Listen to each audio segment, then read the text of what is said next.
ความสุดต่อสู้มือหนาสายมันเสิร์เป็นสู่น้องเหี่ยว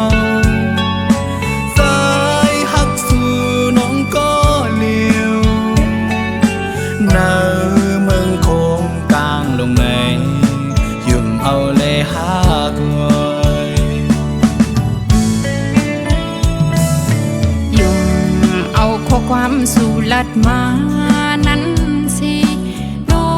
งอักเมียงปันดูดังใจรังหักสู่เฮาเด้อลีมีหน้าเฮือนเศร้าเกี่ยวมวนอยู่ห่วมเลยคือกันตาเพียนตีเขามายากี่กลางต่างหักสู่เลเฮา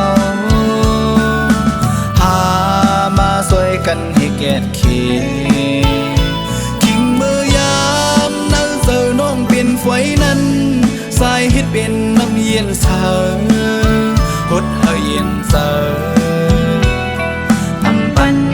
ต่างหักหันเฮารู้แล้ว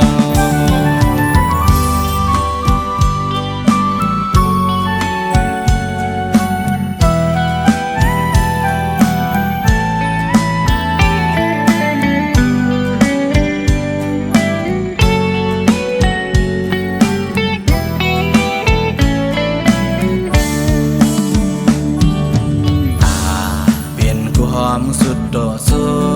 มือหนา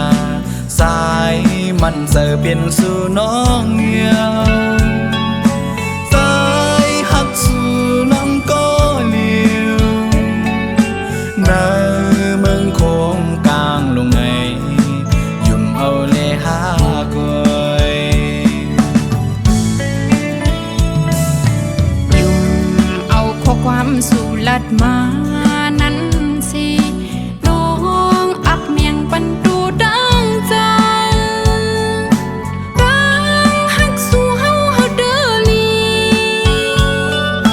มีหน้าเฮือนเศร้าเกี่ยวมวน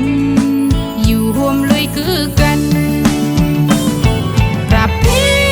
อันดีเข้ามายากี่กังตั้งหักสู่เลเฮาหามาซอยกันให้เกตเข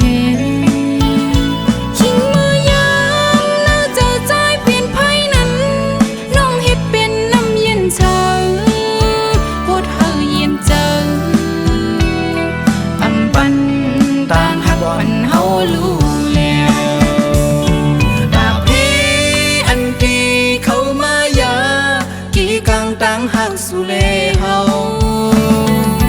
หามาซอยกันให้แก่เขทิ้งมือยามน่าจะได้เป็นไฟนั้นใจเฮ็ดเป็นน้ำเย็นเธอหดเฮาเย็นเจออำปันต่างหักวันเฮารู้แล้วกอดมันต่างหักวันเฮาแล้ว